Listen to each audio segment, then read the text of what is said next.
ആദ്യത്തെ ഷോ കഴിഞ്ഞല്ലോ, ഞാനിപ്പോഴേ പറയാം. ഒരു വിഭാഗം 1% പ്രേക്ഷകർക്ക് പോലും ഇത് ഇഷ്ടപ്പെടില്ല. കോമഡി എന്ന് ഇക്ലിയാക്കിയാൽ പോലും ചിരിക്കാം. അങ്ങനത്തെ കോമഡിയാണ്. ഒരു രസവുമില്ല, ഒരു വഴക്ക് കൊള്ളില്ല. ഇരുന്ന് ഉറങ്ങി. ഏകദേശം കണ്ടുകൊണ്ടിരുന്ന എല്ലാവരും നന്നായിട്ടിരുന്ന് ഉറങ്ങി.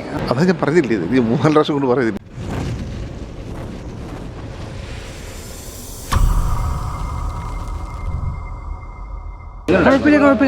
കോമഡി കുറച്ചൊക്കെ ഇന്റർവെല്ലൊക്കെ രണ്ടാളും കുഴപ്പമില്ല, നന്നായിട്ട് അഭിനയിച്ചിട്ടുണ്ട്. കൊള്ളാം, കുഴപ്പമില്ല. കോമ്പോ നന്നായിട്ടുണ്ട്. സുരാജിൻ്റെ വ്യത്യസ്തമായ ഒരു വേഷം തന്നെയാണ്. മേക്കിംഗ് എല്ലാം നന്നായിട്ടുണ്ട്. ഒരു മാനുഷിക ജീവിതമായിട്ട് ബന്ധപ്പെട്ടൊരു പടമാണ്. ഒരു മനുഷ്യനെ അങ്ങനെ ജീവിക്കണം, അങ്ങനെയൊക്കെ ഒരു മെസ്സേജ് തരുന്നൊരു പടമാണ്. കോമഡി വലിയ കോമഡി ഒന്നുമില്ല, അത് മിക്സ് ചെയ്തിട്ടൊരു പടമാണ്. തിയേറ്റർ വാച്ച് ടൈം വാച്ചിനുള്ള പടമാണ്. എടുത്തു പറയത്തേക്ക് ഞാൻ പറഞ്ഞില്ല, ഈ മാനുഷിക ജീവിതമായിട്ട് ബന്ധപ്പെട്ടൊരു ആ ഒരു മെസ്സേജ് തരുന്ന ഒരു പടമായിട്ട് കാണാൻ പറ്റുള്ളൂ. രണ്ട് മേക്ക് ഓവറല്ലേ. അങ്ങനെ കോമഡിയൊന്നുമില്ല. അങ്ങനെ ഒരു കോമഡി ആയിട്ട് പോയി കാണേണ്ട കാര്യമില്ല. നമുക്ക് ഇൻ്റർവ്യൂവിന് ശേഷം കുറച്ച് നന്നായിട്ട് ചെയ്തിട്ടുണ്ട്. അതാ ഞാൻ പറഞ്ഞില്ലേ, ഇത് 3 പ്രാവശ്യം കൊണ്ട് പറയുന്നില്ല. ഈ മെസ്സേജാണ് ഈ പറയുന്നത്. ഒരു മനുഷ്യൻ എങ്ങനെ ജീവിക്കണം എന്ന് കാണിച്ചു തരുന്നൊരു പടമാണ്. 2 മണിക്കൂർ കുഴപ്പമില്ല, കണ്ടിട്ടുണ്ട്. ഒരു വഴക്ക് കൊള്ളില്ല. ഇരുന്ന് ഉറങ്ങി. ഏകദേശം കണ്ടുകൊണ്ടിരുന്ന എല്ലാവരും നന്നായിട്ടിരുന്ന് ഉറങ്ങി. അമ്മാതിരി ഒരു ഇതുമില്ലാത്തൊരു സിനിമ. കോമഡി എന്ന് ഇക്ലിയാക്കിയാൽ പോലും ചിരിക്കാം. അങ്ങനത്തെ കോമഡിയാണ്. ഒരു രസവുമില്ല, കൊള്ളത്തില്ല. ട്രെയിലറും അതിലൊരു പാട്ടൊക്കെ കണ്ടിട്ടാണ് ഞാൻ കയറിയത്.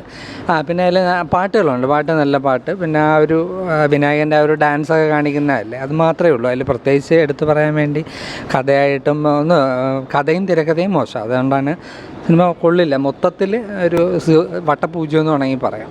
അവർ രണ്ടുപേരും നന്നായിട്ട് അഭിനയിച്ചു. രണ്ടുപേരും നല്ല അഭിനേതാക്കളാണല്ലോ. പിന്നെ കൂടെ അഭിനയിച്ച കുറേ ചെറുപ്പക്കാരൊക്കെ ഉണ്ട്. അവരെല്ലാം നന്നായിട്ട് ചെയ്തിട്ടുണ്ട്. പക്ഷേ കഥയുടെ പോരായ്മ, കഥ കൊള്ളില്ല. എന്തൊക്കെയോ കാട്ടിക്കൂട്ടി വെച്ചിട്ടുണ്ട്. നമ്മൾ തുടങ്ങിയ ഒരു ഇതിൽ തന്നെ എൻഡ് ചെയ്യുന്നുണ്ട് എന്ന് പറയുമ്പോൾ ആ സ്റ്റാർട്ടിങ്ങിൽ എന്തൊക്കെയാണോ അതുള്ളത് അത് അതിൽ തന്നെ അങ്ങ് ചെന്ന് അവസാനിച്ചേക്കാണ്. കൊള്ളില്ല, ഒരു വായിക്ക് കൊള്ളില്ല. ഒരു ലാഗ് അടുപ്പിച്ചിട്ടാണ്, അതായത് പേരെഴുതി കാണിക്കുമ്പോൾ അതിനുശേഷം നല്ലൊരു ഇൻട്രസ്റ്റിംഗ് ആയിട്ടുള്ളൊരു പ്ലോട്ട് എന്ന രീതിയിലാണ് തുടങ്ങുന്നത്. അത് നമ്മൾ ട്രെയിലറിൽ കാണുന്ന കാര്യം തന്നെ.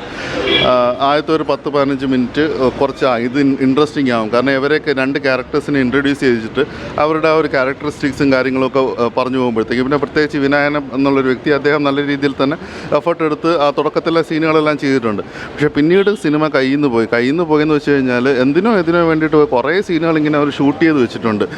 ഇനിയിപ്പം അവർ എന്താണ് അവർ പറയാൻ ഉദ്ദേശിച്ചത്? കാരണം ഇങ്ങനത്തെ ഒരു പ്ലോട്ടുണ്ട്, സംഭവങ്ങളെല്ലാം ഓക്കെയാണ്. പക്ഷേ അതിൻ്റെ തിരക്കഥയെന്ന് വെച്ച് കഴിഞ്ഞാൽ ഫുൾ കയ്യിൽ നിന്ന് പോയിരിക്കുകയാണ്. അപ്പം ആരൊക്കെയോ വരുന്നു, എന്തൊക്കെയോ പറയുന്നു, എന്തൊക്കെയോ ഡയലോഗുകൾ പോകുന്നു, എഡിറ്റ് ചെയ്ത് കയറ്റിയത്. കാരണം നമ്മൾ ഈ ഒരു സീന് കഴിഞ്ഞിട്ട് ഇന്നൊരു സീന് വരുമ്പോഴത്തേക്കും നമുക്കൊരു ലോജിക്കിൻ്റെ ഒത്തിരി സിനിമയുടെ തുടക്കം മുതൽ അവസാനം വരെ ലോജിക്ക് ഇല്ലായ്മ ഇങ്ങനെ നേളിച്ച് നിൽക്കുന്നുണ്ട്.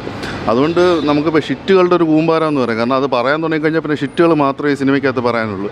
ഇത്രയും മോശമായിട്ടുള്ളൊരു സിനിമ ഞാൻ അവസാനമായിട്ട് എന്നാണ് കണ്ടതെന്ന് എനിക്ക് പോലും ഓർമ്മയില്ല. കാരണം മിനിമം ഒരു ഗ്യാരണ്ടി തരുന്നു. ഒന്നില്ലെങ്കിൽ നമുക്ക് ഇഷ്ടപ്പെടുമെന്ന് പറയാം, അല്ലെങ്കിൽ ഇഷ്ടപ്പെട്ടില്ല എന്ന് പറയാം. പക്ഷേ വെറുപ്പിക്കുന്ന രീതിയിൽ എന്തിനാണ് ഇങ്ങനത്തെ സിനിമകൾ എടുക്കുന്നത്? ആരാണിത് സിനിമയ്ക്ക് ഒരുപക്ഷെ ഒരു കഥ കേൾക്കുമ്പോഴത്തേക്കും ഇൻട്രസ്റ്റിംഗ് ആയിട്ട് തോന്നിയേക്കാം. അനാവശ്യമായിട്ടുള്ള സീനുകൾ ധാരാളമുണ്ട്.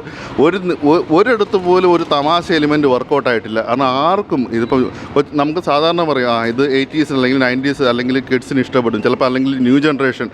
ഇത് ഒരു ജനറേഷനും ഇഷ്ടപ്പെടാത്ത രീതിയിലുള്ള തമാശ രംഗങ്ങളും ഒരു ജനറേഷനും യാതൊരു തരത്തിൽ എൻഗേജ് ചെയ്യിപ്പിക്കാനോ, അതുപോലെ തന്നെ ഒരു സിനിമയുടെ തുടങ്ങി ഒരു അരമണിക്കൂർ കഴിയുമ്പോഴത്തേക്കും ഒരു പ്രേക്ഷകൻ എന്ന രീതിയിൽ എനിക്ക് തോന്നുന്നു ഇനി ക്ലൈമാക്സ് ഇങ്ങനെ ആയിരിക്കും. എക്സാക്ട്ലി അങ്ങനെ തന്നെ അത് വന്നിട്ടുള്ളത്. ഈ വർഷം മറ്റ് സിനിമകളിലൊക്കെ നമ്മൾ കാണുമ്പോൾ പ്രേക്ഷകൻ എന്ന രീതിയിൽ നമുക്ക് വിചാരിക്കില്ല ഇത് എന്തെങ്കിലും വരും, അപ്പോൾ എന്തെങ്കിലും ഒരു ട്വിസ്റ്റോ അല്ലെങ്കിൽ എന്തെങ്കിലുമൊക്കെ ഒരു വ്യത്യസ്തത. ഇതൊന്നുമില്ല, അത് പ്ലെയിനായിട്ട് ഇങ്ങനെ കഥ പറഞ്ഞു പോയി.